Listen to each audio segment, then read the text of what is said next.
हनुमान जी को सिद्धियां प्राप्त हुई। जब उन्होंने फल खाए तो विकराल रूप धारण कर लिया। सीता जी के सामने गए, छोटा रूप धारण कर लिया। लंका में प्रवेश हुए तो सुरसा नाम की राक्षसी मिली। सुरसा ने कहा मैं जाने नहीं दूंगा तुम्हें। और उनने कई नए मन में सोची कि हम जाएंगे, हम अपने स्वामी के कार्य के लिए जरूर जाएंगे। तो सुरसा ने अपना मुंह फाड़ा 4 योजन का। हनुमान जी ने 16 योजन का अपना शरीर कर लिया मुंह में जेल। फिर 16 योजन को जो है सुरसा ने मुंह फाड़ो, उनने 64 योजन का शरीर कर लो। योजन 4 कोस का होता है। अब कैसे बने? जब ज्यादा बहस भई फिर उनको तो बड़ो मुंह देख के फिर हनुमान जी ने सूक्ष्म रूप धारण किया। लघुमा सिद्धि का प्रयोग किया। मसे जैसा रूप बना करके मुंह में गए और नाका में निकल आए। बोलिए सदगुरुदेव भगवान की जय। तो कहते हैं कि हुई है वही जो राम रुचि राखा, को फिर तर्क बढ़ावे शाखा। कोई भी तर्क वितर्क करके साख को नहीं बढ़ा सकता है। ये योग की बात है, भक्ति की बात है, सिद्ध की बात है। देखो भाई आ जाइए, पीछे चल कह रहे थे बाल समय रवि भक्ष लियो तो तीनों लोग भयवा विहारो। और को रह जानत है जगत में कभी संकट मोचन नाम छाड़ो। पृथ्वी से सूरज 115 गुना बड़ा है। और पृथ्वी पर एक आदमी, हनुमान जी एक आदमी का रूप मनुष्य के रूप में थे, तो वो कितने बड़े होंगे? अरे तुम्हें हका देने का धोने चौकने बड़े हुए तुम जो है तो 2.5 फुट के बाद खड़े हुए। गाल कितने बढ़िया हुए आदमी, एक अपना को तो है थोड़ी हुए 2-4 इंच।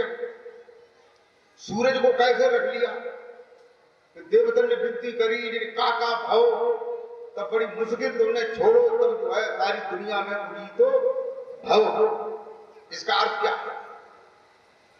जगह के बाद बिल्कुल झूठी हो, झूठी। हमारी समझदारी जो है वहां तक नहीं पहुंची। समझदारी देखो, मैं आप लोगों को बताता हूं, शरीर जो तुम्हें दिखाई दे रहा है, ये शरीर दिखाई दे रहे हैं, ये 5 प्रकार के शरीर होते हैं। ये आप लोगों ने सुना? कभी सुना होगा, और नहीं सुना होगा तो मैं सुना। 5 प्रकार के शरीर होते हैं जिन्हें कहते हैं स्थूल, सूक्ष्म, कारण, महाकारण, केवल। 5 हो गए। स्थूल शरीर कौन सा है? जो हमें दिखाई दे रहा है। ये 3.5 हाथ का है अपने आप। लंबाई जाएगी ज्यादा 5 फुट 6 फुट 6 फुट से ज्यादा कोई आदमी है 6.5 फुट हो, लेकिन और ज्यादा बड़ा। ये स्थूल शरीर है। ये 5 तत्वों से बना है, पृथ्वी, जल, अग्नि, आकाश, वायु। ये पहला शरीर। सूक्ष्म शरीर जो है इस शरीर के अंदर है, जिसके लिए वेदांत दर्शन में भगवान वेद व्यास ने कहा है लिंगवत अंगुष्ठ पुरुषा। लिंगवत अंगुष्ठ पुरुषा, जो इसके अंदर सूक्ष्म शरीर है, जो पुरुष है, जो चैतन्य आत्मा है, वो लिंग और अंगूठे के आकार जैसी है। ये बताया। आप लोगों ने देखा होगा, जैसे एक चीज है हमारे संसार में जिसे लोग जो है देखते हैं, कहते हैं, लेकिन असली तरह से नहीं जानते। किसको? जो शिवलिंग होता है। क्या होता है? शिवलिंग। इसमें लिंग शब्द जुड़ा है, तो लोगों ने इसका अर्थ क्या लगाया कि जो शंकर जी हैं उनको लिंग है। लिंग माने पेशाब करने वाली इंद्री है। अब ये बताइए, भगवान होए कि परमात्मा है, कोई होए, उनकी लिंग है ताकि का पूजा करिए, बताओ का पूजा करवे योग्य है बच्चे? अरे आप लोग सोचिए दिमाग से, तुम लोगों ने शास्त्र नहीं देखे, ग्रंथ नहीं देखे, और कोई कहता है तो उसको समझने की कोशिश नहीं करते। वेदांत दर्शन में, ये वेदांत दर्शन जो है वेद व्यास ने लिखा है, ये किताब आपको मिल जाएगी, पढ़ने में आएगी। तो इसका पहला सूत्र है अथा तो ब्रह्म ब्रह्म जिज्ञासा, उसी में ये एक सूत्र है लिंगवत अंगुष्ठ पुरुषा। आप लोगों ने देखा होगा एक बात को, कोई आदमी शंकर जी पे जल छोड़ता है, मतलब उन्हें शंकर जी बताते हैं, लेकिन वे शंकर जी नहीं है। उन्हें शंकर जी की लिंग बताते हैं, लेकिन शंकर जी की लिंग भी नहीं। तभी तो राजा कबीर साहब ने कही, वो सुन सुने आवे हंसी और पानी में मीन प्यासी, आत्मज्ञान बिना नर भटके कह मथुरा कह काशी। क्योंकि आदमी को ज्ञान नहीं है, अज्ञान में ही चल रहा है। हम कोई अपने घर से बात नहीं कहते, शास्त्रों की बात बता रहा। तो ये शिवलिंग किसे कहते हैं? शिव माने होता है, शिव माने चैतन्य आत्मा, और शिव माने शंकर जी। तो यहां शंकर जी की बात नहीं, शिव की बात है। जो शरीर के अंदर जो शिव है, जो सूक्ष्म पुरुष है, जिसकी बात मैं कर रहा था, जिसकी लंबाई 8 अंगुल की है। लंबाई कितनी है? 8 अंगुल की है। मुसलमान भाई लोग कहते हैं, मोहम्मद साहब ने कहा है दुतरफा पढ़ के दे 2 उंगलियां। ऐसा करते हैं मुसलमान भाई, अंगूठों को साइलेंट कर लेते हैं, 8 अंगुल हुआ, ऐसे 8 अंगुल। दुतरफा पढ़ के दे 2 उंगलियां, अल्लाह ही अल्लाह है। तो वो तुम्हारे अंदर में है, सूक्ष्म शरीर है।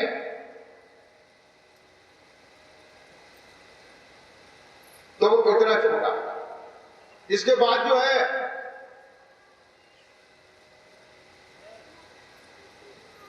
कारण शरीर है। कारण शरीर जो है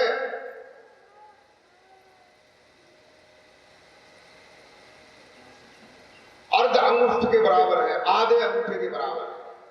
आप लोगों ने ये देखा होगा, लोग शिवलिंग पर जल छोड़ते हैं, फिर गंगा जी में जाते हैं स्नान करने, मत शिवलिंग लगो ना, या तुम रिश्तेदारी में जाते हैं, मत शिवलिंग लगो ना। तो हुआ जो है लोटा भरो उनने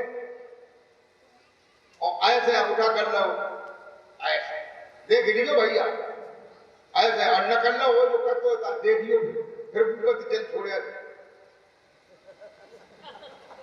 मतलब वो शिवाय करके जल छोड़े। अब बात जब पूछी जाए कि जब भैया यहाँ कौन सा देवता है, जब उठा कौन सा देवता निकालो, तो बताए ना क्यों कि वे धंधा करता थे, ताई जमीन निकल जाओ, देखा देखी भगत। लेकिन ये किसका प्रमाण है? वेदांत में लिखा है लिंगवत अंगुष्ठ पुरुषा। एक तो प्रमाण जो है लिंग का है और दूसरा अंगूठे का। ऐसे आधे अंगूठे के बराबर जो है कारण शरीर है, जिसका जो है हृदय के अंदर जो है निवास है। फिर उसके बाद जो है चौथा शरीर कौन सा है? केवल शरीर। केवल शरीर जो है वो कितना छोटा है? मसूर के दाने के बराबर है। ये प्रमाण जो है कबीर मंसूर में लिखा है। आपको मैं ग्रंथ भी बता रहा हूं, अगर आप देखना चाहें तो कबीर मंसूर में इसके बारे में दिया है, 5 शरीर होते हैं। वैसे और जो ग्रंथ है इनमें 3 शरीरों की ही बात है, 3 मात्राओं की ही बात है। जो उनकी 3 मात्राएं हैं, 5 मात्राओं की बात नहीं है। मसूर के दाने के बराबर। 5वां शरीर कौन सा है? केवल शरीर है। चौथा कौन सा था? महाकारण। 5वां केवल शरीर का प्रमाण क्या है? अणुवत। कैसा है? अणुवत। अणु किसे कहते हैं उसके बारे में मैं आपको बता रहा हूं। आपने देखा होगा दिन में कमरे के अंदर जंगला से या किसी क्षेत्र से सूर्य का लाइट आता है तो उस लाइट में आपको कण उड़ते हुए दिखाई देते कि नहीं? न बताओ भैया, तो न तुम्हारे कमरा में न दिखाई दे तो हमारे कमरा में दिखाई दे तो क्या वो कण जो है पूरे कमरे में है कि उतने ही प्रकाश में है? पूरे कमरे में। क्या वो कण जो है कमरे में ही है कि कमरे के बाहर भी है? बाहर भी है। एक कण को अगर 1000 टुकड़े कर दिए जाए तो एक परमाणु का माप बन जाए। अब वो कण का जो है 1000वां भाग जो है अणु होता है। अणु के 60,000 टुकड़े कर दिए जाए, 60,000, बताओ कितनी छोटी बात है। उसको जो है परमाणु कहते हैं। परमाणु। तो ये जो है, जो अणु है, अणु के बराबर जो है कौन सा शरीर है? कैवल्य शरीर है, जिसी से सारी सृष्टि की रचना हुई है। सूर्य की, चंद्रमा की, ग्रहों की, नक्षत्र की, तारों की, पृथ्वी की, मनुष्य की, वन वृक्षों की, सबकी सारी सृष्टि की रचना उसी से हो जाती है। तो ये 5वां शरीर है। और ये आपका मतलब जो है रामायण में ये बताया है, सो कैवल्य परम पद पाही। हनुमान जी ने वो कैवल्य परम पद प्राप्त किया। अब पूरा ब्रह्मांड ही उनका एक तरह का शरीर है। पूरा ब्रह्मांड ही एक तरह का शरीर है, जिसमें सूर्य, चंद्रमा, पृथ्वी, ग्रह, उपग्रह, मनुष्य, नर, नाग, पशु, पक्षी, गंधर्व, पितर, अर्यमा, देव, धनुष, पर्वत, नदियां, वनस्पतियां, 5 तत्व, 3 गुण, ये सब जिसमें भरे हुए ऐसा जो ब्रह्मांड है वो एक कैवल्य शरीर है। ये 5वां शरीर है, ये हनुमान जी को प्राप्त है। और एक ब्रह्मांड में 16 सूरज हैं। जैसा ये सूरज चमक रहा है ऐसे 16 सूरज हैं और 68 चंद्रमा। कितने चंद्रमा हैं? 68। सूरज कितने हैं? 16। अब ये पूरा शरीर है, केवल शरीर है पूरे ब्रह्मांड का। इसमें 16 शरीर हैं, 16 सूरज हैं। तो एक सूरज जो है गाला की सीधे पे आ सकता है? बताओ क्या गाला की सीधे पे सो रहा है जैसे पूरे शरीर में है, तो एक तो आ सकता है गाला सीधे। तो उसी सूरज को वैसा ही स्वरूप जब हनुमान जी ने प्रकट किया था, तब उस सूरज को निगलने का मतलब क्या है? सूरज को भी धारण करना। वहां ये बात सिद्ध है, उसके पहले नहीं।